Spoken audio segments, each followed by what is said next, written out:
got with us today? Ronda, Levi. Tell us a bit about yourself, Miss Levi. Well, I'm 47. I have 2 kids.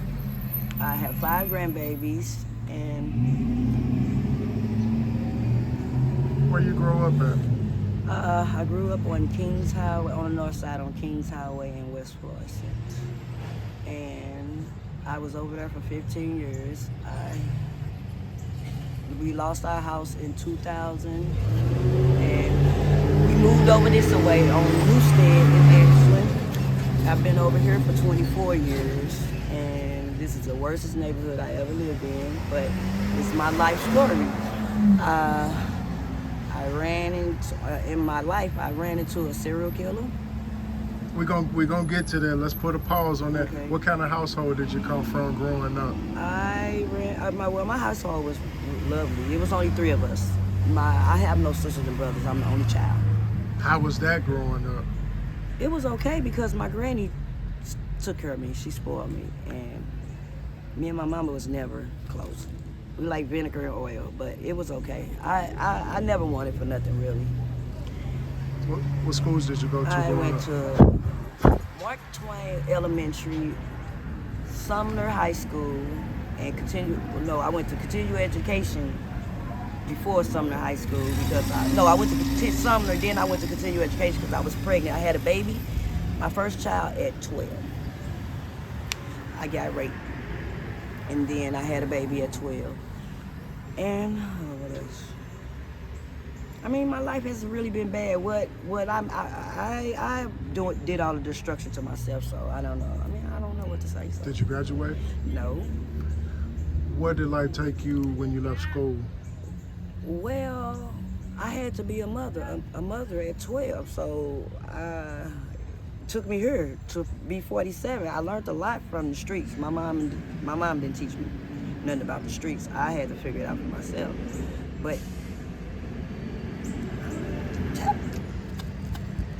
Your mom taught you? No, you said you had to learn. I had to learn the streets for myself. I was the only child, So who introduced you to this lifestyle?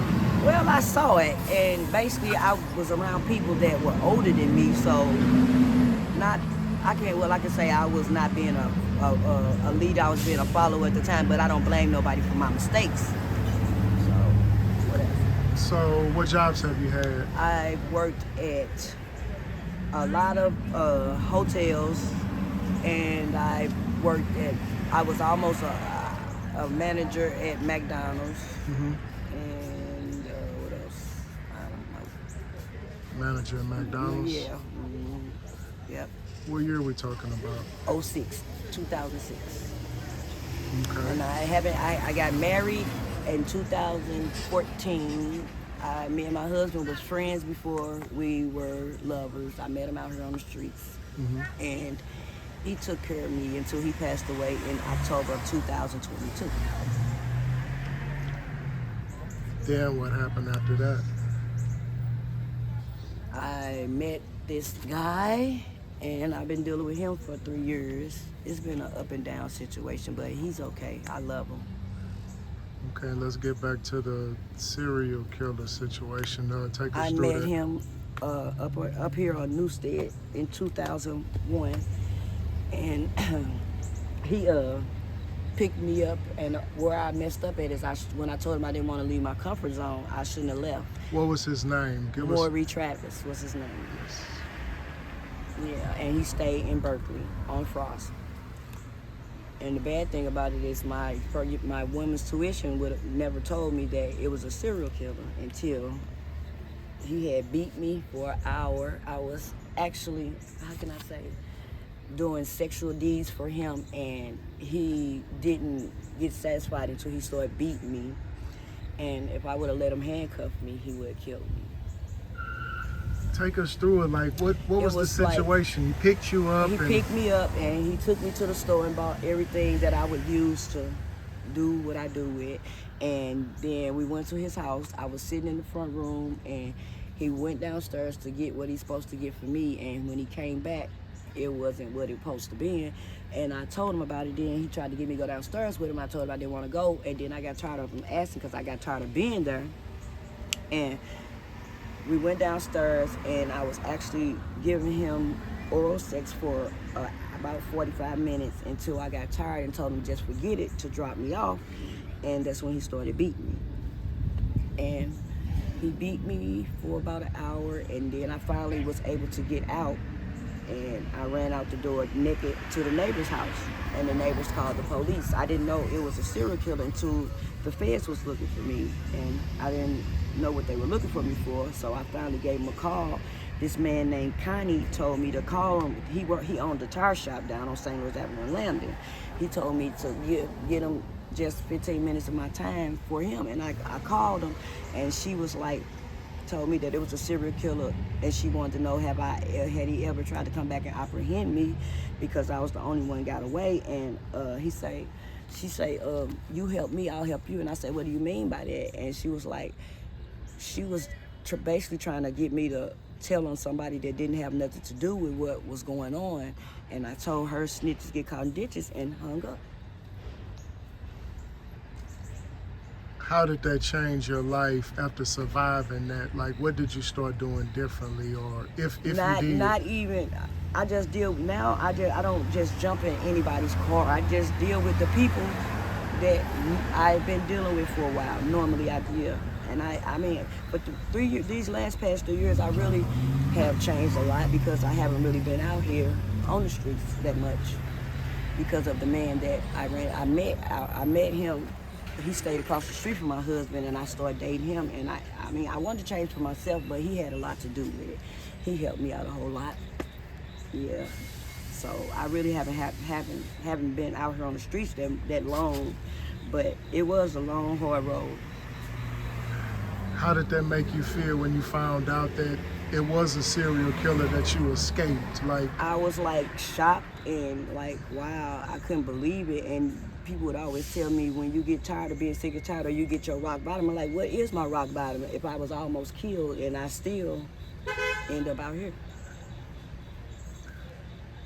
what are some of the things that you teach your children?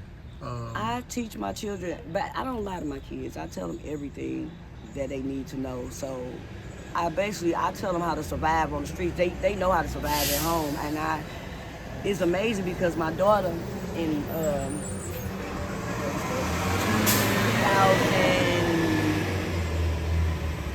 2017, she ended up experiencing almost the same thing. Mm-hmm. And she got away from 2, but she didn't get away from not 1 but 2. Wow. Yeah, they took her out in the county, and it was on my birthday, and she was trying to get me something, and I didn't know I had the baby, and I was wondering what had took her so long to come back. And when she finally came, she was crying, and she told me what happened to her, and it's a blessing, because she could have been gone. Yeah, and I wouldn't have knew where she was at. Say the men had followed her for about an hour. Then she had long braids. They jumped up out of a bush and grabbed her by her hair and put her in the car and was beating her and stuff. So, what is some advice that you can give a young lady who is out here on these streets and who's trying to navigate? Like, what kind of advice could you give her, like, to be safe, or to at least try to be? Well, I carry mace on me. And I always tell the females that, you know, you don't have to always have sex with nobody, and don't fuck up where you came from. That's all I can say. I mean, that's how I learned. You gotta always keep an ace in the hole where you can go back to. So that's, I don't know. If you could go back in time and flip the pages of your life, I wouldn't change my life for nothing in the world. My life is the way it is. It's supposed to be. Do you have any social media? Do you have any No. ways to be communicated with if people want to reach out to you and share resources? Yeah, I have an email address. It's rondalevi81@gmail.com. And moving forward, what's the plans for Miss Well, Ronda? I hope I'll be able to. Well, I'm going to try to write me a book. That's what I'm going to do. I'm going to try hard. When can we expect this book from you? Well, I don't know. But I'm going to work on it. I'm going to start it. And if there's anything you want to say in closing, Miss Ronda, we appreciate you sitting down with us. Now's the time you can say it. I'm just glad to be here. We thank you, Miss Ronda. Thank you.